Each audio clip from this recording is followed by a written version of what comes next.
Subscribe करें और bell दबाएं ताकि कोई खबर रह न जाए। बिस्मिल्लाहिर्रहमानिर्रहीम, अस्सलाम वालेकुम। प्रोग्राम में मैं सुमैया रिजवान आपको खुश आमदीद कहूँगी। नाजरीन, आप जानते हैं कि 3 मार्च की अपडेट आ गई है, शेड्यूल जारी किया है इलेक्शन का। सेनेट इलेक्शन अब 3 मार्च को होंगे, इलेक्शन कमीशन ने बता दिया है। लेकिन उससे पहले क्या होना शुरू हुआ? आप जानते हैं कि सुप्रीम कोर्ट में समाअत चल रही है। शो ऑफ हैंड के जरिए हुकूमत चाहती है कि ये सेनेट इलेक्शंस हों। ऑपोजिशन का मौक़िफ़ शुरू दिन से ये रहा कि इनके अपने लोग इनको छोड़ के जा रहे हैं, इनको इन पर एतमाद नहीं है, इसीलिए हुकूमत ये चाहती है कि ओपन बैलेट के जरिए इलेक्शन हो। हुकूमत ये कहती है क्योंकि हॉर्स ट्रेडिंग होती है, क्योंकि लोग खरीदे जाते हैं, इसलिए हम ओपन बैलेट से इलेक्शन कराना चाहते हैं। लेकिन आज जो खबर है हमारे पास, जिससे हमने प्रोग्राम का आगाज़ करेंगे, वो ये है कि पंजाब जो कि मरकज़ है, जिसमें बार बार ये खबरें हम आपको देते रहे पिछले दिनों कि यहाँ पर कुछ अरकान पाकिस्तान तहरीक इंसाफ के नाराज़ हैं।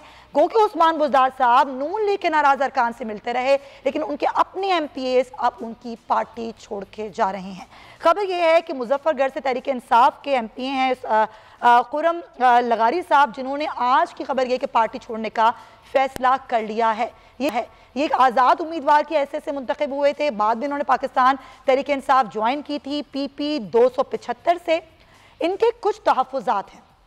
उनका कहना यह है कि 2020 से मेरे मामलात चल रहे थे, लेकिन जिस तरीके से लोगों को पर्सनल लेवल पर जाके फैसिलिटेट किया जा रहा है, हमें शामिल करने के बाद हमारी ना कोई सुनवाई होती है, ना हमारे कोई मुतालबात सुने जाते हैं, और उनके इस तरह के दीगर तहफ़्फ़ुज़ात हैं। मैं कोशिश करूंगी कि उनको भी लाइन पर लूं, लेकिन मेरे मेहमान मेरे साथ मौजूद हैं। हम बात करते हैं उस्मान सईद बसर साहब, मुझे पाकिस्तान तहरीक इंसाफ से ज्वाइन कर रहे हैं, शुक्रिया आपका। सिद्दीकुल फारूक साहब पाकिस्तान मुस्लिम लीग नून से, और deputy bureau head Lahore Khawar Abbas मेरे साथ स्टोरी पर मौजूद हैं। मैं उनसे गुफ्तगू आगाज़ करूंगी। खावर, क्या ये बात अब सही साबित हो रही है ऑपोजिशन की कि इनके अपने ही लोग इनसे नाराज़ हैं, इनको छोड़ के जा रहे हैं, इसलिए ओपन बैलेट कराना चाहती है?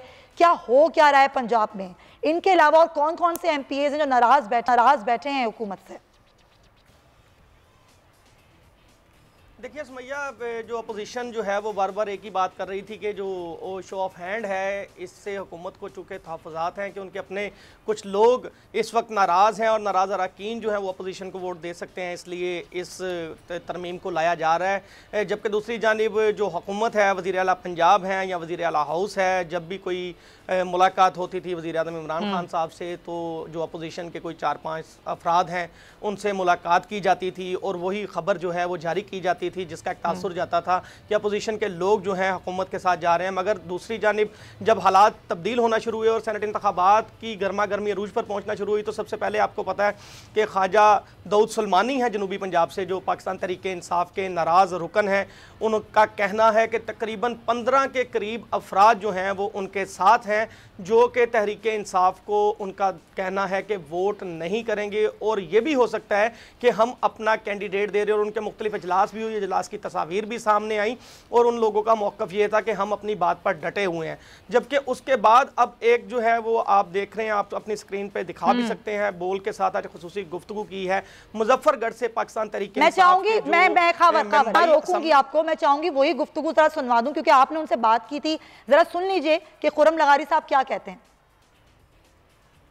जी बिल्कुल, सेनेटर इलेक्शन की आमद है। एक तरफ हुकूमत की जानिब से दावे किए जा रहे हैं कि अपोजिशन के बहुत से अफराद जो है वो हुकूमत के साथ राब्ते में है, जबकि दूसरी जानिब हुकूमती अरकान जो है वो पंजाब हुकूमत के सरबराह सरदार उस्मान बुज़दार से शदीद नाराज़ दिखाई देते हैं। इस वक्त हमारे साथ पाकिस्तान तहरीक इंसाफ के मेंबर सूबाई असम्बली सरदार खुरम खान लगारी मौजूद हैं, इनसे जान लेते हैं इनका क्या कहना है। लगारी साहब, आपकी जानिब से बड़े शिकवे और शिकायतें सामने आ रही हैं, क्या मसला है? क्या हुआ कि आप इस तहरीक इंसाफ को आपने ज्वाइन किया और अब आपको बहुत ज़्यादा शिकवे शिकायतें हैं?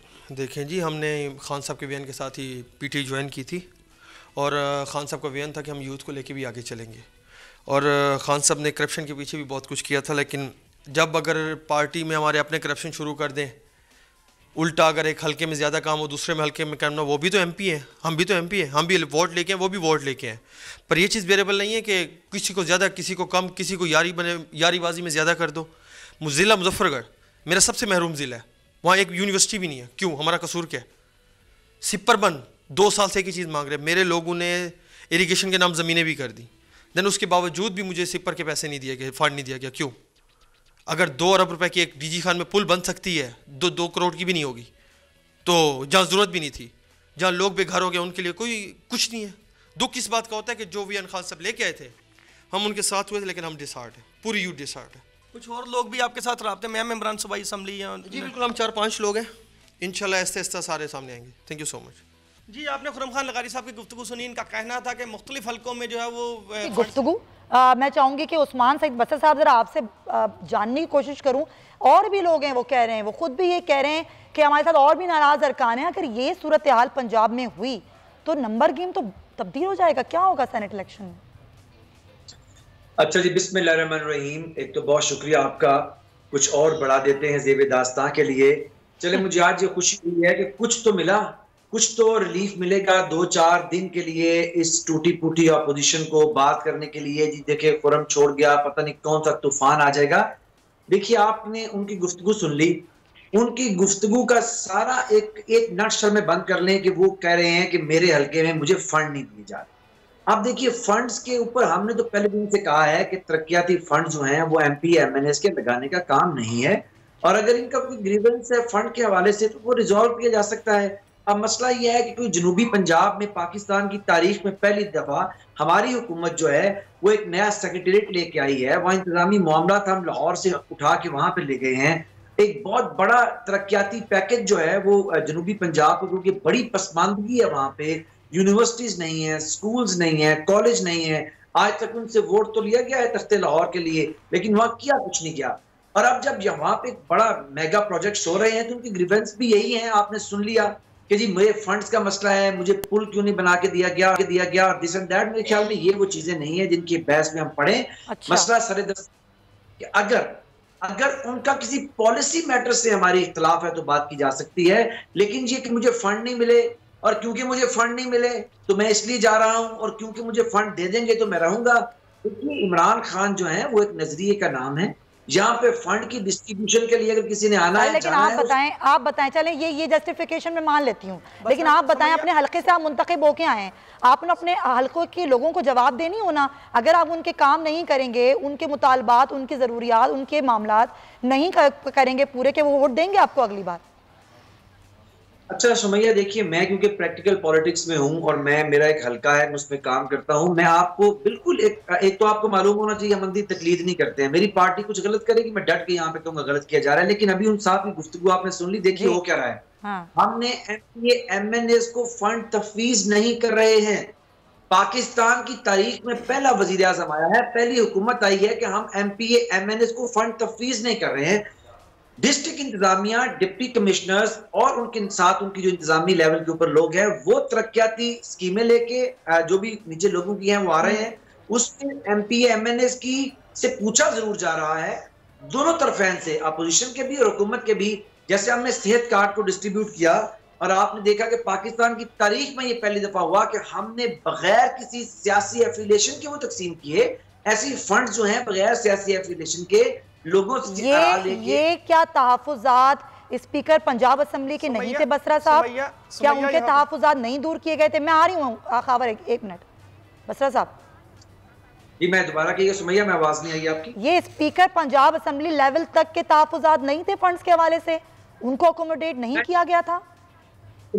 सुमैया उसमें मसला ये है कि क्योंकि ये मुजफ्फरगढ़ में और राजनपुर और डेरा गाजी खान के इलाके बिल्कुल एक साथ साथ हैं, और यहाँ पे क्योंकि चीफ मिनिस्टर का एक तरफ हल्का है और वो समझ उनका ग्रीवेंस जो आप समझे ना जी वो ये है कि चीफ मिनिस्टर और उनके जो एक MPs हैं उनके फंड्स मुझसे ज्यादा लग गए हैं और वो 2-1 करोड़ का जो जिक्र भी कर रहे हैं वो 2 करोड़ ज्यादा लग गया है। बट दैट्स इट, मैं इस पे गुफ्तगू हम करेंगे तो ये आप कुछ और बात कह रहे हैं, स्टोरी क्या है जरा मैं और जानती हूँ खबर से, जरा पॉइंट टेकन। खबर जरा बताइए, क्या यही बात है कि जी वो हल्का उधर का ज्यादा करीब लगता है तो वो ज्यादा फंड्स मांग रहे हैं? सिर्फ फंड्स की ही कहानी है? सुमैया, जो बसरा साहब इस चीज़ की एक्सप्लेनेशन दे रहे हैं जोग्राफियाई लिहाज से वो किसी हद तक दुरुस्त है, मगर उसकी जो आप गुफ्तगू की है खुर्रम खान लगारी साहब ने, बसरा साहब के मैं वो गोशगुजार करना चाहूँगा। लगारी साहब कह रहे हैं कि 77 अरब रुपए DG खान में खर्च कर दिए गए हैं, 77 अरब रुपए की स्कीमें हैं DG खान के अंदर, जबकि दूसरी जानिब जो 182 MPAs हैं उन तमाम को सिर्फ और सिर्फ 10 अरब रुपए की स्कीमें दी गई हैं। दूसरी जानिब उन्होंने जो एक अहम पॉइंट उठाया, उनका कहना था कि खान साहब का विजन था कि करप्शन के खिलाफ जंग होगी, मगर ये भी इल्ज़ाम आयद किया है लगारी साहब ने कि हमारी पार्टी के अपने लोग करप्शन कर रहे हैं, और इसके साथ उन्होंने कहा था कि पढ़े लिखे लोगों को आगे लाया जाएगा तो अंडर मैट्रिक वुज़रा लगा दिए गए हैं। इसमें उन्होंने एक बड़ा वाज़िया जुमला बोला कि अब अंडर मैट्रिक या मैट्रिक फेल वुज़रा जो है वो पंजाब को चलाएंगे। तो ये इस हवाले से जो है सोचना होगा बसरा साहब को कि ये जो गुफ्तगू की है लगारी साहब ने, और वो कह रहे हैं कि मेरे साथ 5 अफराद और हैं जो ऐसे मौजूद हैं। अब दूसरी जानिब जो है वो दाऊद साहब, सलमान दाऊद साहब जो है वो 15 अफराद की बात करते हैं, और इन्होंने कहा कि फंड्स जो हैं वो हम बराह रास्त दे रहे हैं और किसी MNA MPA को नहीं दिए जाएंगे। मगर जब गुज़श्ता अपोजिशन के अरकान की जब मुलाकात हुई है बुज़दार साहब से, या जो हुकूमती मुलाकातें हुई हैं हुकूमती अरकान असम्बली की, कौमी और सूबाई की, तो उसमें बुज़दार साहब ने उन्हें यकीन दहानी करवाई है कि आपके जो तरक्याती काम है, जो आपके हल्के में अवाम के मुतल्लिका काम है, वो करवाए जाएंगे। तो अभी आप देखें कि रिसेंटली बहुत सारी स्कीमें बस साहब कुछ ऐड करना चाह रहे हैं के अंदर 18 अरब रुपए का ऐलान किया गया है। साहिवाल बिल्कुल बिल्कुल मैं इनकी बात से एग्री करता हूं। देखिए मेरे ख्याल में कम्युनिकेशन इल कम्युनिकेशन हो रही है। मैं भी यही पॉइंट बात कर रहे हैं। देखिए जब चीफ मिनिस्टर से लोग मिलते हैं आके, तो हम उनको कहा कि हम आपको डायरेक्टली फंड नहीं दे रहे हैं, आप अपनी स्कीमें, बेशक आप अपोजिशन से हैं, बेशक आप हुकूमती पार्टी से हैं, ये पहली दफा हो रहा है कि हुकूमती पार्टी और अपोजिशन सबसे हम बराबर की स्कीमें ले रहे हैं। स्कीमें लेके डिस्ट्रिक्ट इंतजामिया उनको एग्जीक्यूट करेगी, फंड्स अब किसी को नहीं दिए जाएंगे, नंबर 1। दूसरी बात यह है कि ये देखे चाय की प्याली में कैसा तूफान है, लगारी साहब ये अभी वो गुफ्तगू कर रहे हैं। अब मुझे बताइए, अगले रोज मुस्लिम लीग नून के MPA साहब हैं, उन्होंने टेलीविजन पे निशात डार ने आके कहा कि नवाज शरीफ रॉ के एजेंट हैं। इसके ऊपर कोई किसी ने बात नहीं की, मतलब बात करी बिल्कुल की। बसरा साहब सवाल उनसे किया, मैं दोबारा सवाल कर लेती हूँ, ऐसी क्या बात है। मेरे साथ सिद्दीकुल फारूक साहब जो हैं, मैं आप ही की बात लेकर उनकी जानिब जाती हूँ। सिद्दीक साहब, आप लोगों से सवाल हुआ, कई बार हुआ, अब ये जो इधर से लोग नाराज हो रहे हैं हुकूमती MPAs, और ये कह रहे हैं कि जी हम हुकूमत से नाराज हैं, तो क्या ये नाराज MPAs जैसे आपके मुलाकात करते हैं बुज़दार साहब से, तो क्या इनके नाराज MPAs आप लोगों से मुलाकात कर रहे हैं? बिस्मिल्लाहिर्रहमानिर्रहीम। देखिए मेरे साथ तो किसी ने मुलाकात की नहीं है। अच्छा। अगर हमारी पार्टी के लोगों से मुलाकात करते हैं तो हम पर तो ये इल्ज़ाम नहीं आ सकता ना कि हमने किसी को तोड़ा है, कोई तरक्याती स्कीमें दी हैं, अच्छा। को 50 करोड़ रुपए फंड दिया है। अच्छा। ये तो मामलात हुकूमत के पास हैं। हुकूमत से जो टूट रहे हैं वो इमरान खान साहब ने जो अब तक मुसलसल झूठ बोले। मैं तो यानी सोच सोच के हैरान होता हूँ कि किसी आदमी को जैसे तैसे इस पोजीशन पर पहुँच जाए और उसका काम सुबह शाम झूठ बोलना, धोखा देना, फ्रॉड करना, इसके अलावा कोई है नहीं। अभी बात देखिए, एक लम्हे के लिए ज़रा सुने, यानी वोट बेचने वाले आपकी पार्टी के स्पीकर हाउस में बैठ के सौदा होता है, मौजूदा वजीर दिफा पैसे देता है, इमरान खान की कहते हैं मंजूरी से, इसमें 3 साल की सज़ा है, डिस्क्वालिफिकेशन अलग है। प्राइम मिनिस्टर उस वक्त कहते हैं मेरे पास सबूत मौजूद है, वीडियो मौजूद है, नोट गिन रहे हैं। आज कहते हैं मेरे पास वीडियो होती तो मैं ये करता। उस वक्त ऐलान किया था कि हम नैब के पास जाएंगे। यार खुदा के लिए इमरान खान साहब, जान आपने क्या दुनिया के लिए देनी है या अल्लाह को देनी है? कहीं तो सच बोलो यार, मेरे ज़हन में कहीं तो ठीक काम करो। कल से मेरे जहन में एक बात आ रही है, क्या पता आप बताएं, मुझे अग्री करेंगे। आप लोग कहते हैं कि इनके अपने लोग इनको छोड़ के जा रहे हैं, इसलिए ये ओपन बैलेट का नाम ले रहे हैं और बार बार इसी पर इसरार कर रहे हैं। करने दें इनको ये, ताकि एक दूध का दूध पानी का पानी हो जाए, आप लोग भी बिल्कुल सच्चे साबित हो जाएंगे। क्या मसला है फिर? देखिए मैंने आपका सवाल समझ नहीं आया क्योंकि आवाज कुछ कट रही है। अच्छा, मैं ये कह रही हूँ ओपन बैलेट पर इसरार कर रही है ना हुकूमत, आप ये कह रहे हैं कि हुकूमत इसलिए इसरार कर रही है कि इनके अपने लोग इनको छोड़ के जा रहे हैं, डर गई है हुकूमत। जिनको छोड़ के जाना है सर, वो तो वैसे भी छोड़ के चले जाएंगे, तो करने दें इनको आईनी तरमीम, साथ दे दें इनका। नहीं, मैं ये अर्ज कर रहा हूँ कि इनको छोड़ के जाना या ना जाना ये तो तरमीम के बगैर की बात है ना जी। अच्छा, जो इनको छोड़ के जा रहे हैं उसका तरमीम से क्या ताल्लुक है? अच्छा, हमारी पार्टी और पूरी PDM ये कह रही है कि आप पूरा पैकेज लाओ। अच्छा, कभी आपको कोई एक बात सूट करती है तो आप आ जाते हो कि ये करना है, फिर साथ ये भी कहते हो NRO नहीं देंगे, जबकि NRO की आपके पास ना इख्तियारात हैं ना आपकी हैसियत है। लेकिन झूठ, ये भी झूठ बोलते हैं। झूठ बोलना छोड़ो, यानी आप मुजस्सम झूठ, आप मुजस्सम जो है धोखेबाजी की बात करते हो। कोई खुदा का खौफ हम ये कहते करो और जो काम करना है सारा आ जाओ, बैठो हमारे साथ। क्या करना चाहते हो, आइन में क्या तरमीम, पूरा पैकेज लेके आओ ना। कभी आपको कोई सूट करे, आप कहते हो जी हम छोड़ेंगे नहीं, एहतसाब करेंगे, एक लम्हा रातों रात, एक लम्हा रातों रात आप सदारती ऑर्डिनेंस ले आते हो रातों रात, और वो जो अपना नैब के कवानीन है उनमें वक्ती तौर पर तरमीम कर देते हो। लेकिन आप नहीं गए ना, जान बचाने के लिए। चली गई सर सुप्रीम कोर्ट, आप नहीं गए, आप भी चले जाते, आप भी जाके उसको कलदम कहने की सिफारिश कर देते। हमने भी कहा है भाई, JUI गई है, पीपल्स पार्टी ने कहा है PDM बहैसियत PDM जाएगा, कोई बात नहीं है, और नोटिस भी लिया हुआ है इस मामले का। सर कब जाएगा? नोटिस भी लिया है, हम कल ही चले जाएंगे, कल ही चले जाएंगे, ऐसी क्या बात। मैं कह रही हूँ चले जाएंगे। सिद्दीक साहब, पंजाब में जरा बता दें क्विकली, मुझे ब्रेक लेनी है, आप लोग कितने स्ट्रॉन्ग हैं? पाकिस्तान मुस्लिम लीग नून कितनी श्योर है कि ज्यादा सीटें हो जाएंगी यहाँ से? कोई मसला नहीं है। देखिए मैं आपसे अर्ज करूं, एक बात मैं उसूली तौर पर कहता हूं, अगर आज सिद्दीकुल फारूक भी कह दे, सिद्दीकुल फारूक आज बेईमान हो जाता है, ये MP है, वोट बेचने की बात करता है, क्या गिरफ्त होगी। लेकिन असल बात यह है कि जो वोट बेचने वाले सामने बैठे हुए हैं, इमरान खान ने बड़ा क्रेडिट लिया कि 20 को हमने निकाल दिया, उनमें से 4 को फिर मिन्नतें करके वापस लिया, उन 20 को ये सजा तो दिलवाए ना भाई, 3 साल कैद की सजा है। सही, वो नोट गिन रहे हैं, सही। वो वीडियो इन्होंने दावा किया था कि हमारे पास वीडियो है, क्यों झूठ बोला? ये सवाल मैंने कल भी उठाया था, साफ बातों से, let them come with clean hands. हाँ, कि आप जो हैं ये तहकीक कर लें, ये मामला क्या है, टाइमिंग पे बात ना करें। लेकिन सवाल ये है कि जी अगर आपके पास वीडियो पहले मौजूद थी, आपने टिकट क्यों जारी किया, फिर आपने वजीर कानून क्यों बना दिया बसरा साहब? पहले तो जाके इनको इलेक्शन कमीशन से नायल कराना था, क्यों नायल नहीं कराया इन लोगों को आप लोगों ने? अच्छा सुमैया, मैं जरा क्विकली एक बात आपसे करना चाहता हूँ कि सिद्दीक फारूक साहब ने 35 दफा लफ्ज इस्तेमाल किया है, झूठ बोलते हैं। आप मुझे बताइए कि सुप्रीम कोर्ट से झूठे, जरा आप ये भी आपने झूठ बोला है कि 35 दफा गिन रहे थे बसरा साहब, आप कहाँ झूठ यानी झूठ बोलना आप लोगों की फितरत सानिया है, झूठ ही बोलना।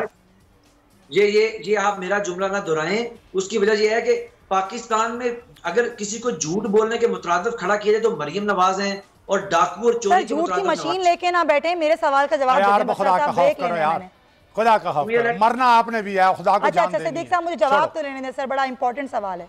शर्म ठीक है, मैंने तो आपको बोलने दिया, आपने जितनी भी बात की कज फहमी में गुफ्तगू की, मैंने तो नहीं बोला आपकी बात के अंदर।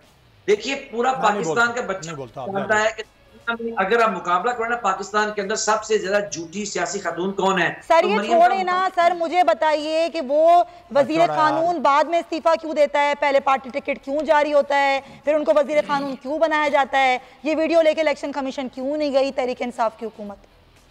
पहली बात तो ये है कि तहरीक इंसाफ ने जो वीडियो ये नहीं दी है, आप मुझे बताइए कि असल मुद्दा क्या है, हम बात नहीं करते। देखिए सुमैया, माजरत से, असल मुद्दे पे हम बात नहीं करते। असल मुद्दा ये है कि पाकिस्तान तहरीक इंसाफ पाकिस्तान की वह सियासी पार्टी है जिसने अपने अरकान को जमीर बेचने पार्टी से निकाला, उसका 70% पीपल्स पार्टी में चला गया, बाकी नून ने ले लिया और चले गए इनके अंदर। ये तो अभी मुस्ताफी हुए हैं KPK के मेंबरान की। आपने जो वीडियो निकाली, आप कह रहे हैं आपने नहीं निकाली, ये किसने निकाली है, किसने जारी की है? वीडियो तो वफाकी वुज़रा लेके बैठे थे। सुमैया, जब इन्होंने ये पैसे लिए और ये वीडियो आने से पहले, जब ये इनको पिछले दौर हुकूमत में 2018 के अंदर जब ये मसला आया, ये जमहूरी वतन पार्टी के मेंबर थे, हमारे साथ इनका तब ताल्लुक नहीं था। अब जब मैं उस मीटिंग में मौजूद था, मैं उसका जाती तौर पर पैसे लेने वाली मीटिंग, आप सुन लीजिए ना जी, कि जिसके अंदर प्राइम मिनिस्टर के नोटिस में आया कि ये वीडियो है और वीडियो के अंदर इन साहब का जिक्र है। अच्छा, उसी लम्हे उसकी वजह यह है, मैं आपको बताऊं हम क्यों इमरान खान को समझते हैं कि पाकिस्तान का सारी सियासी कचरा कुंडी एक तरफ और वो सरबुलंद आदमी एक तरफ। सर आप मशवरा ही दे देते, ब्रेक ले रही हूं मैं, लेकिन आप मशवरा ही दे देते कि भाई इनको पहले नायल करवा लें, ये सही लोग नहीं है कहते हैं, आप ये कम से कम यही कर लेते हैं। मुझे तो आपसे यही उम्मीद थी। खैर खबर, आपका शुक्रिया। ब्रेक लेते हैं, वापस आते हैं, सेनेट इलेक्शन पर ही मजीद गुफ्तगू करेंगे। स्टे विद अस।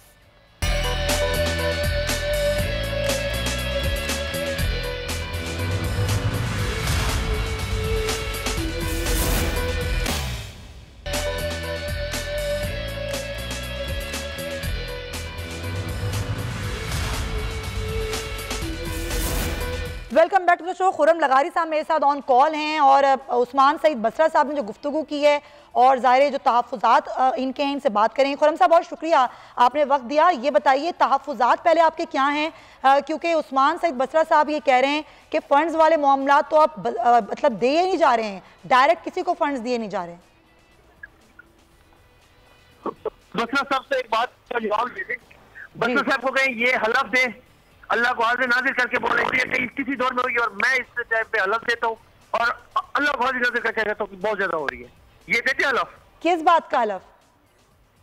कि करप्शन नहीं हो रही। करप्शन? और ये फंडिंग की जो बात कर रहे हैं, इन्हें क्या बात सुने, इन्हें क्या खुशामद करना मुझे नहीं आती। अच्छा, मैं आजाद इलेक्शन लड़के आया हूँ, शायद ये अपनी टिकट का वोट लेके आए होंगे। खुरम साहब तहफ़्फ़ुज़ात हैं क्या आपके? करप्शन है या फंड्स रिलीज नहीं हो रहे हैं? सर फंड रिलीज भी नहीं हो रहे और यूथ की कदर नहीं है। अच्छा, तो आपकी कोई बातचीत हुई? देखिए ना, हम यूथ को ना सिर्फ और सिर्फ धंधों में डंडे उठा के लगाया जाता है। अच्छा, या फिर बोर्ड निकालने के लिए लगाया जाता है, फिर इस्तेमाल करके फेंक किया जाता है। अच्छा, पर अब ऐसा नहीं होगा इंशाल्लाह। एक सेकंड, ये बसरा साहब आप सुन रहे हैं क्या कह रहे हैं खुरम लगारी साहब? जी मुझे आवाज यूथ को इस्तेमाल नहीं हो रहे। वो कह रहे हैं आप हल्फ लें कि करप्शन नहीं हो रही है पंजाब में। देखिए मैं अब या मुझे सुन लीजिए या मैं उनको सुन लेता हूं। नहीं, लगारी साहब साथ रहे, जरा बसरा साहब अपना मौक़िफ़ दे रहे हैं। मैं साथ हूं। अच्छा देखिए मैं एक बात याद रखिएगा, मेरा पहला इलेक्शन है, मैं यंग लड़का हूँ, मेरे ऊपर अल्हम्दुलिल्लाह मुझे किसी चीज का खौफ नहीं है। लगारी साहब रिलैक्स हो जाएं, आपका जवाब मैं दिलवा रही हूँ, आप रिलैक्स हो जाएं, आराम से इत्मीनान से बात सुनते हैं। जी बसरा साहब। अच्छा, अब मेरे ख्याल में मेरे भाई थोड़ा जज्बाती हो गए हैं या वो मेरे ख्याल में कुछ ज्यादा ओवर एक्साइटेड हो गए टेलीविजन की कॉल के ऊपर। मैं उनसे रिक्वेस्ट करना चाह रहा हूँ, देखिए अभी इनका वही शॉट जो भी आपने पहले इंट्रो में चलाया उसके अंदर ये फंड्स का मसला खड़ा करते हुए नजर आ रहे हैं। वही इनका मसला है कि मुझे मेरे हल्के में फंड्स नहीं दिए जा रहे। इसके अलावा तो कोई बात मैंने नहीं सुनी। अभी ये कह रहे हैं कि ये आजाद इलेक्शन लड़के आए, तो भाई हमें पता है कि आप आजाद इलेक्शन लड़के आए, ये कोई ऐसी छुपी हुई बात तो नहीं है कि जो बिल्कुल आज आप इंकशाफ कर रहे हैं। और दूसरी बात है, इसको भी हम अंडरस्टैंड करते हैं कि हम ब्लैकमेल होते हैं, मुझे ब्लैकमेल करने की जरूरत ही नहीं है। और बताएं, क्रॉस टॉक जो होती है ना, क्रॉस टॉक में किसी को समझ नहीं आती वो क्या कह रहे हैं। आपने एक बात किया ना कि हम ब्लैकमेल नहीं होते। भाई ब्लैकमेल आपको कर कौन रहा है? भाई ब्लैकमेल आपको कर कौन रहा है? अच्छा, तो एक बात बताएं, अभी कोई बीच की राह है या आपने फैसला कर लिया है? लगारी साहब एक सेकंड, लायक ही नहीं है ये, इस लायक ही नहीं है कि मैं इनको ब्लैकमेल करूं। अच्छा ठीक है ना, चले ब्लैकमेल का लफ्ज छोड़ें, आप मेरे सवाल का जवाब दें। क्या कोई बीच की राह निकल रही है या आपने फैसला कर लिया कि आप पार्टी छोड़ देंगे? सर जी, मेरी यूथ फैसला, आज पूरा पाकिस्तान से मैसेज आ रहे हैं यंग लड़कों के। अच्छा, कहते हैं जो हम इस्तेमाल हुए थे अब इस्तेमाल नहीं होंगे। अच्छा, क्या इस्तेमाल किया आपको? खराब की है। अच्छा, मुफाद प्रस्तोला कमाने वाला तो उसको क्या, एक मिनट, एक यंग लड़की की क्या ख्वाहिश होती है? कोई ख्वाहिश नहीं होती। अच्छा, इज्जत होती है और कुछ नहीं चाहिए होता उससे। अच्छा, यंग लड़की की कोई ख्वाहिश होगी? आप खुद बता दें, कुछ भी नहीं होती, सिर्फ इज्जत होती है। तो आपकी इज्जत का मामला है, करप्शन का मामला है? सर मुझे समझा तो देना लगारी साहब, आपका इज्जत का मामला है, करप्शन का या फंड्स का? करप्शन का, फंड का और काम ना होने का। मैं अपने हल्के में अपने पैसे दे खुद काम करवाऊं तो ये क्या है? मैं एमपी हूं। क्या बुजदार साहब को ये बातों का इल्म है? आपने बुजदार साहब से कोई मीटिंग की अब तक? बुजदार साहब को 100 पर पता है, वो कहते हैं कोई मरे अजिए मेरे 5 खरे बस, और कुछ नहीं कहूंगा। कोई बात नहीं हुई आपकी अब तक उनसे? राब्ता हुआ? बात बंद कर दी जी? नहीं, अच्छा चलें ठीक है, आपकी बुजदार साहब से बात नहीं हुई, किसी पार्टी से कोई कांटेक्ट हुआ? किसी ने आपसे राब्ता किया है अब तक? 2.5 साल मैंने इनको मिन्नत करते रहो सिप पर। मेरे लोगों ने अपनी जमीन ली, सीएम ने कहा कि अपने लोगों की जमीन ली, मैं फौरन से बता, वहाँ जमीन क्योंकि दरिया का कटाव बहुत था, जमीन लोगों, गरीब लोगों की जिनकी छत्तू की जगह थी। अच्छा, यार कोई एहसास नहीं है इन लोगों को। आप तो बिल्कुल मुख्तलिफ बात कर रहे हैं। पंजाब हुकूमत तो मुस्लिम लीग नून के लोगों से जमीनें वागजार करा रही है, गैर कानूनी तौर पर कब्जे किए हुए थे, आप कह रहे हैं ये कब्जे कर रहे हैं। मेरी बात तो सुन लें, मेरे हल्के की आवाम ने अपनी जमीन इरिगेशन के नाम क्यों की कि उन बेचारों की घर भी तबाह होते थे ताकि दरिया का कटाव रुक जाए। हाँ, ठीक है। सीएम साहब ने कहा जमीन उनकी नाम करा दो इरिगेशन के नाम। मैं घर लोगों के नाम करवाई जमीन। जब फंड का टाइम है, सीएम कहते मेरे पास फंड नहीं है, और उसी दिन 2 अरब रुपए की पुल जो 2 करोड़ रुपए की भी नहीं होगी, 2 अरब उस पुल पे दे देंगे। यार क्या गरीबों का कोई नहीं है? भाई मैं यंग हूँ, शायद मेरी खून में नस्ली खून है, या मैं गरीब, मेरी परवरिश बहुत अच्छी हुई है शायद, मैं गरीब का दुख नहीं सह सकता। अच्छा, मुझे जिस हद तक जाना पड़ा मैं जाऊंगा। कौन सी पार्टी जो गरीबों के दुखों को समझती है? चले आप मुझे बताएं लगारी साहब, आप मुझे बताएं खुर्रम लगारी साहब, अभी आपकी नजर में कौन सी पार्टी है जो गरीबों का दुख समझती है? सेनेट इलेक्शंस होने वाले हैं, बड़े मामलात चल रहे हैं, जाहिर है कुछ भी सोच सकता है इंसान। वोट ही नहीं देना, हम फिर भी पीटीआई से वफा करेंगे, वोट ही नहीं किसी को देंगे। और बताएं, नहीं तो आप तहरीक इंसाफ में रहेंगे, आप छोड़ेंगे नहीं? नहीं, तहरीक इंसाफ में नहीं रहूंगा, फिर इंडिपेंडेंट रहूंगा, आजाद रहूंगा। अच्छा, आजाद ही रहेंगे। पार्टी में जाके अपनी हुकूमत वाली पार्टी का नाक देख के दूसरी पार्टी में चला जाओ। अच्छा, बेहतर है। जमीर तो नहीं बेचेंगे ना अपना? इलेक्शन भी लड़ा सर जी, जमीर तो नहीं बेचेंगे ना अपना? क्या नहीं देखेंगे? जमीर का सौदा तो नहीं करेंगे ना अपना? मैं जमीर का सौदा नहीं कर सकता, मैं बलोच का बच्चा हूँ, सरदार का बच्चा हूँ। पॉइंट टेकन, मैं चाहूंगी साथ रहें। एक सेकंड जी, अब बताएं बसरा साहब, एक यंग खून है, एक जवान जो है खून है, वो ये कहता है मैं कुछ करना चाहता हूँ, गरीब का दुख नहीं देख सकता। अच्छी सोच है। आपके 8वीं पास मिनिस्टर है, आपके मैट्रिक फेल मिनिस्टर है, पंजाब में बैठे हुए मैट्रिक फेल, नाम लें। चलता रहे 9वीं फेल के पेपर, जो 9th के पेपर फेल है। नाम ले, नाम। आपकी हुकूमत है, नाम क्यों लूं सर? नाम लेना है सर, ये क्या बात हुई? आपके पास, मीडिया के पास वो रिकॉर्ड है, बस सब हंस रहे होंगे मेरे ख्याल में। अपना तो मैं हंस रही हूँ इसलिए खुर्रम लगारी साहब, बात आपने शुरू की, जवाब भी आप ही देंगे। मैंने की शुरू, मेरी आप गलत, आपका कसम खा के कोई मत गलत साबित कर दे। जितनी करप्शन जिस दौर में हो रही, किसी दौर में हुई है। अच्छा, आप देती है इस चीज का? चले मैं क्यों जवाब दूं? बसरा साहब जवाब देंगे, वो तर्जुमान है। बसरा साहब जवाब दें। आप भी दे रहे हैं, आप तो सवाल कर रही है। सर मैं सहाफी हूँ, मैं सियासतदान नहीं हूँ, मेरा काम है सवाल करना, जवाब देना आपका काम है। बसरा साहब, मैं आपसे ये सवाल करूं तो फिर आप क्या जवाब दोगे? जी बसरा साहब जवाब देंगे। जी बसरा साहब जवाब दें। जी बोले। मेरे ख्याल में लगारी साहब को बोलने का तो बहुत क्रेज है, मैं भी इन्हीं के एज ग्रुप में ताल्लुक रखता हूँ। मेरे ख्याल में भाईजान, टेलीविजन के ऊपर जब आते हैं तो लोग हमें सुन रहे होते हैं। डिसेंट डिबेट ये है कि आपने इतना लंबी एक्यूज किया गवर्नमेंट को भी और बातें की, मुझे रिस्पॉन्ड तो करने देना जी, ठीक है कि नहीं? अब सबसे पहली बात यह है कि अब इस पूरी बात में जब आपने की है तो सुनने वालों को भी और सुमैया को भी ये तासुर उनका पुख्ता हुआ है कि फंड्स की डिस्ट्रीब्यूशन का मसला है। आपकी बात जायज़ है कि हल्के में जब आप जाते हैं, काम करते हैं लोगों के, तो जब तक आप काम उनके नहीं करेंगे तरक्याती, लोग जरा मसले का शिकार होते हैं, इसलिए इनकी फ्रस्ट्रेशन है। मेरे ख्याल में आने वाले 2-4 दिन के अंदर इनकी फ्रस्ट्रेशन मेरे ख्याल में दूर हो जाएगी। अच्छा। जो मुझे मालूम है। अच्छा, ठीक है जी। अब दूसरी बात यह है कि तो ये एक्यूज कर रहे हैं जी कि वो 2 अरब के फंड चले गए। अगर 2 अरब के फंड गए हैं कहीं पे तो वो भी किसी गरीब पे लगे हैं ना। सरदार साहब ने एज अ चीफ मिनिस्टर वो 2 अरब के फंड हिंदुस्तान में तो नहीं जाके लगा दिए। अच्छा लगारी साहब प्लीज उनको कंप्लीट तो करने देना। खुर्रम साहब मैंने आपकी पूरी बात सुनी, अब उनको कंप्लीट करने दें, फिर मैं दोबारा आ जाऊंगी। मैं झूठे लोगों में नहीं बैठ सकता, बोलने दो। ये क्या बात है खुर्रम लगारी साहब? बात तो दूसरी सुननी पड़ेगी। ये कोई तरीका यार, मैंने आपकी सारी बात सुनी है, लेट कंप्लीट नाउ। हाँ बिल्कुल, उनको कंप्लीट तो करने देना, जज्बाती ना हो खुर्रम लगारी साहब। इशू पे बात होनी चाहिए, इशू पे बात होनी चाहिए। ये को आप कोड ऑफ लॉ में नहीं खड़े झूठ को सच कुछ मजा नहीं है भाई, काफी देर हो गई है। चलें, बहुत शुक्रिया आपका खुर्रम लगारी साहब, बहुत शुक्रिया। अब ये है ना, ये डिबेट जब तक होती रहेगी, जब तक कि ये मामला सॉर्ट आउट पर्सनल लेवल पर नहीं होता। मैं आती हूँ सिद्दीक साहब, क्योंकि मुझे सेनेट इलेक्शन पर बात करनी है। ये मामला एक तरफ, लेकिन जो सेनेट की नंबर गेम है वो कहाँ से। अच्छा बसरा साहब, जी बसरा साहब बोलिएगा प्लीज। मैं सिर्फ वो अभी चले गए हैं, लेकिन मैं आपकी खिदमत में अर्ज करूं। देखिए, हम एक नए पाकिस्तान की और नए जब चीज़ों की बात करते हैं तो अगर हमारे MPs जो कि असल में लेजिस्लेचर्स हैं, जिनको कवानीन के लिए लाया जाता है, कानून साजी के लिए, देखिए इमरान खान इस पे बड़े क्लियर है। कोई नाराज हो रहा है तो ये समझ जाना चाहिए कि अब ये नवाज शरीफ और जरदारी वाला पाकिस्तान नहीं है। लेजिस्लेचर का काम है कि वो करेगा कानून साजी, और फंड्स उसको दिए जाएंगे जब लोकल बॉडीज की इलेक्शन होंगे, या इंतजामिया फंड लगाएगी जो कि जस्टिफिकेशन बनती है।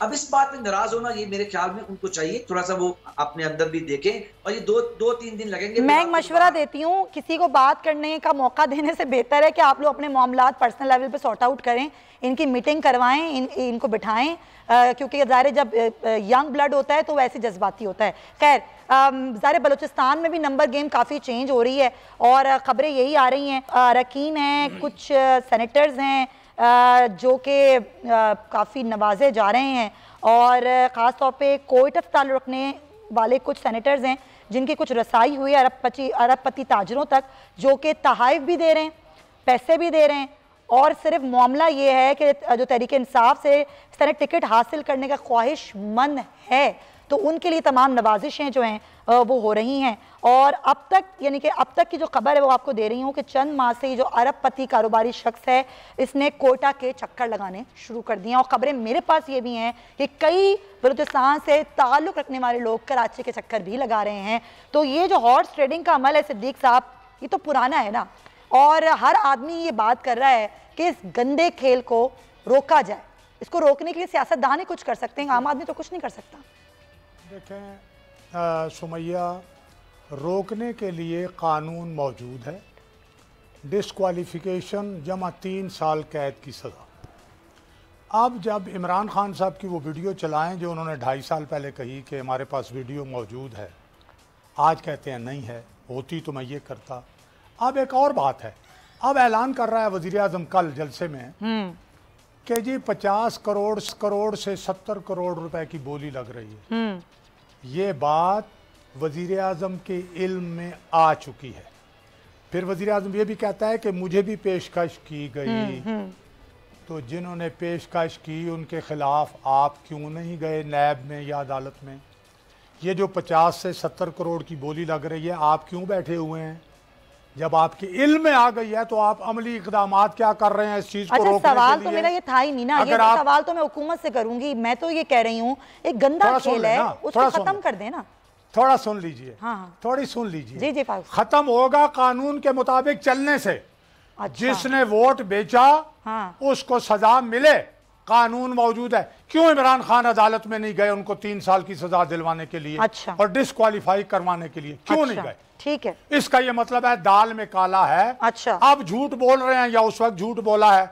झूठ का तो राज इमरान खान के झूठ सर पे सवार है। सर छोड़ देना, एक दूसरे को झूठा सच्चा कहने से कुछ नहीं होगा। चले मैं जरा, क्योंकि ये स्टोरी हो गई है, मैं सुमैया मैं सबूत के बात कर रहा हूँ। सर सबूत दे मैं उनके अपने बयानात की रोशनी में बात कर रहा हूँ कि अगर आप सच्चे थे, 2.5 साल पहले सच्चे थे तो ले जाते। पीपल्स पार्टी भी हिमायत करती रही है ओपन बैलेट की, लेकिन उसके बावजूद आज पीपल्स पार्टी इसकी मुखालफत कर रही है। ओपन बैलेट से पहले बहुत सारे, मेरा सवाल ये नहीं है। मैं ओपन बैलेट से पहले कहता हूं कि जो साबित हो चुके हैं, वोट बिक रहे हैं, आपका आर्गुमेंट है, हाउस में बिक रहे हैं, पॉइंट टेकन, उनको क्यों नहीं सजा दिलवाई? बिल्कुल सही, मैं ये मेरा भी आर्गुमेंट है कि पहले उनको लेकर आए, उनको सजा दें, उसके बाद बात करें। अच्छा, जिनकी खबर है साफी शाहिद हिंद मेरे साथ मौजूद हैं। शायद क्या खबर है आपके पास? ये कौन बेच रहा है, कौन बिक रहा है, कौन पैसे दे रहा है, किसको खरीदा जा रहा है, क्या नंबर गेम चल रही है बलूचिस्तान में? देखिए सुमैया, नंबर गेम पर बात करते हैं, बलूचिस्तान या पाकिस्तान की सियासत में कोई एक ऐसी जमात नहीं है जो ये दावा कर सके कि उनका मेंबर बिका नहीं है या उन्होंने अपना टिकट बेचा नहीं है। ये मैं नंबर्स गेम के साथ साबित कर सकता हूँ, जीते हुए उम्मीदवार के साथ साबित कर सकता हूँ। इस वक्त हमारे लिए सबसे हैरानकुन जो बात है वो ये है कि पाकिस्तान तहरीक इंसाफ के टिकट के लिए एक ऐसा अरबपति ताजिर एक्टिव हुआ है जो आज से 30 साल पहले, मेरी जो इत्तला है, वो कोयटा छोड़कर जा चुका था। 30 साल बाद क्योंकि उन्हें याद आई है कोयटा की, और इसलिए पार्टनर हैं, वो ऑलरेडी सेनेटर हैं। अब बिजनेस पार्टनर जिस जमात से सेनेटर बने हैं वो अपने दोस्त को वहां से तो बना नहीं सकते, तो आजकल वो लॉबिंग कर रहे हैं कि पाकिस्तान तहरीक इंसाफ से किसी तरीके से उनको सेनेटर बनाया जाए। अच्छा। तो मेरे लिए ये तमाम जो इत्तलात हैं, ये जो खबर है, ये इतनी हैरानकुन है कि एक तरफ पाकिस्तान तहरीक इंसाफ बात कर रही है जो है ना शो ऑफ हैंड के जरिए इंतखाब का, दूसरी तरफ जब इस किस्म की इत्तलात आ रही है और उनको तौसीक मिलती है कि जो पार्लिमानी बोर्ड पाकिस्तान तहरीक इंसाफ ने तश्कील दिया है सेनेट के उम्मीदवारों को अपनी लिस्ट के लिए, उसमें बलूचिस्तान से कोई नुमाइंदगी नहीं, रिप्रेजेंटेटिव नहीं, बिल्कुल ऐसे ही है। तो अब ये चीजें जो हो रही हैं और जो शख्स एक्टिव हुआ है और क्वेटा के चक्कर पिछले कुछ महीनों से लगा रहा है, हमारे सोर्सेज ये कंफर्म कर रहे हैं कि उन्होंने इस जगह तक रसाई के लिए पिछले चंद महीनों में बहुत से मुंतखब लोगों को पुरतायुश तोहफ दिए कि उनकी रसाई उस कॉरिडोर तक करवाई जाए जहां से उन्हें टिकट मिल सके।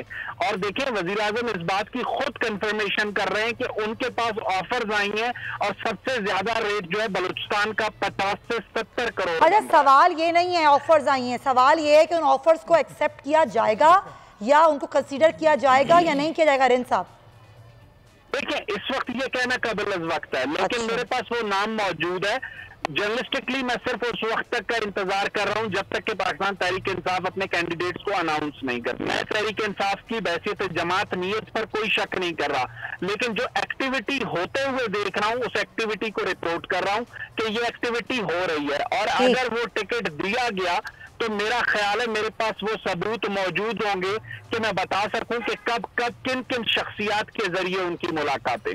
बिल्कुल सही, ये हम आपको आगे आने वाले प्रोग्राम्स में हम चाहेंगे कि ये सबूत बिल्कुल नाजरीन के सामने आप रखें। बहुत शुक्रिया शाहिद रिन आपका, सिद्दीकुल फारूक साहब आपका, उस्मान सईद बसर साहब तमाम बहुत शुक्रिया, क्योंकि आप प्रोग्राम मेरा बस आखिरी कुछ लम्हे हैं और मुझे कोरोना वायरस पर बात करना बड़ा ज़रूरी है। वैक्सीन जी आ चुकी है, लेकिन उस वैक्सीन के बावजूद हम देख रहे हैं कि तहफ़्फ़ुज़ात अपनी जगह हैं और कोरोना वायरस के केसेस जो हैं वो भी बढ़ रहे हैं। NCOC कह रहा है कि केसेस में कमी आ रही है, लेकिन अगर हम अस्पतालों की प्रैक्टिकली सूरत हाल देखें तो वो बहुत मुख्तलिफ है। मेरे डॉक्टर अशरफ निज़ामी साहब मौजूद हैं, मैं ज़रा उनसे बात करूँगी। डॉक्टर साहब बहुत शुक्रिया आपका। सर वैक्सीन आ चुकी है, वैक्सीन पर भी काफ़ी तहफ़्फ़ुज़ात हैं, वैक्सीन अभी सही तरीके से लोगों को मतलब एटलीस्ट हेल्थ वर्कर्स को भी नहीं लगना शुरू हुई है, केसेस बढ़ रहे हैं और टेस्टिंग डायरेक्ट कम हो चुकी है। आप ज़रा मुझे बताएं कि क्या रियलिटी क्या है, क्या अभी सूरत हाल है और हॉस्पिटल्स की क्या सूरत हाल है।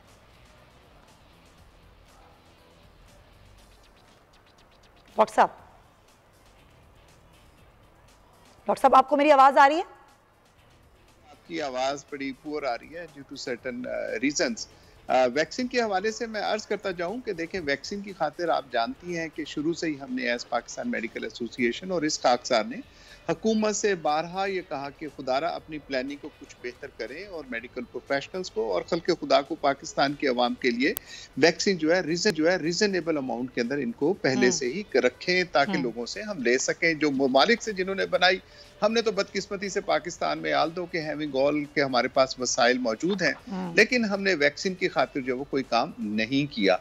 अब जो वैक्सीन हमने ली है, चाइना ने हमारे साथ मेहरबानी चाइनीज की कि उन्होंने 5 लाख के करीब हमें डोजेस दे दी हैं, लेकिन देखने में ये आ रहा है कि उन 5 लाख को भी मतलब जिस तरीके से ये लगा रहे हैं और जितने स्लो प्रोसेस के साथ लगा रहे हैं, ये मैं समझता हूँ कि कोई काबिल सताइश बात नहीं है और इसके ऊपर हुकूमत को अपनी प्रेपरेशंस कुछ बेहतर करनी चाहिए थी। अगर नहीं कर पाए तो कम से कम अभी बेहतर कर लें। अब प्रिक्योरमेंट की खातिर के जो बाहर से हमने ये मंगवानी है डिफरेंट वैक्सीन, चाइना है, रशिया है। अब एक तो पता नहीं, मैं आपसे मैडम अर्ज करूं कि क्यों हमारे दिमाग के अंदर एक ये बात फंसी हुई है कि सिर्फ और सिर्फ अगर चीज हमने लेनी है तो बरतानिया और अमेरिका से लेनी है। Where has time has proven कि चाइनीज बेहतर है, रशियंस की जो एफिकेसी बेहतर है। रशियंस ने, हमने मतलब मीडिया के थ्रू ही देखा कि रशियंस ने पाकिस्तान को ऑफर की कि भाई हमारे पास वैक्सीन मौजूद है, आप हमसे ले लीजिएगा, लेकिन पाकिस्तान ने वही एक अजीब किस्म के हिलो हिज्जत कहना चाहिए या एक मतलब ना चाहिए, I don't know what should be the proper word for it. ऐसा ही डॉक्टर साहब, मैं एक सवाल और आपसे करना चाहूंगी, क्योंकि अभी जो सिचुएशन है, केसेस तो बढ़े हैं लेकिन जो सेहतयाब अफराद हैं उनकी तादाद भी ज्यादा हुई है। 5 लाख अफराद सेहतयाब हुए हैं, आपके पास क्या नंबर्स हैं? देखिए मैं एक अर्ज करूं कि ये क्वेश्चन ये नहीं सेहतियाब होने के लिए पाकि बदकिस्मती से कोविड के अंदर जो दुनिया के अंदर और पाकिस्तान ने इन्होंने डेथ टोल को स्टैंडर्ड बना लिया जी कि कितने लोग हैं जो कि मतलब अल्लाह ताला को प्यारे हो जाते हैं। आप समझती हैं कि इसके लिए 96% तो मैम ये वैसे ही लोग जो है वो ठीक हो जाते हैं, मतलब उनको कतई तौर पर किसी मेडिकल सपोर्ट की या उसकी जरूरत नहीं पड़ती। द क्वेश्चन इज कि हमारी इक्तसादियात के ऊपर, इकोनॉमिक्स जो हमारी है कंडीशंस और हमारी जो सोशल लाइफ है उसके ऊपर जो कोरोना ने असर डाला है, उसको बचाने के लिए हमें क्या करना चाहिए, तो वो इकदाम हमें देखने की जरूरत है कि क्या बेहतर है या नहीं। लाहौर के अंदर कोविड के लिए जो था, और मेरा ख्याल है कि पूरे पाकिस्तान में भी अगर हम इसका तज्जिया करेंगे तो 3% से ये 10% के ऊपर पहुंच गया। सही हो गया। ये जो हमें इकदाम करने की जरूरत है कि and that is the only preventive measures, अगर हम प्रिवेंटिव मेजर्स लेने की बात करेंगे तो फिर चीजें कुछ कदरे बेहतर होना शुरू होंगी। और हुकूमत के इंशाल्लाह, तो हुकूमत की मैं समझता हूँ कि ये कारकर्दगी इसमें कोई अप्रिशिएट करना व्हाटसएवर द गवर्नमेंट इज, ये भले मतलब पंजाब की हो, केपी के हो, लेकिन वही बात है ना कि आप कह रहे हैं कि हुकूमत को भी थोड़ा चीजों को बेहतर करने की जरूरत है। वैक्सीन के हवाले से बहुत शुक्रिया आपका। अशरफ निजामी साहब पीएमए से मेरे साथ मौजूद थे, और बात यह है कि एहतियात अभी भी करनी है क्योंकि वायरस मौजूद है, वैक्सीन आ गई है, लेकिन अच्छी बात है कि सेहतियाब हो रहे हैं लोग, लेकिन अभी भी एहतियात हमारे ऊपर लाजिम है। इसी नोट के साथ प्रोग्राम का वक्त खत्म होता है। आपसे कल मुलाकात होगी, अपना ख्याल रखिए।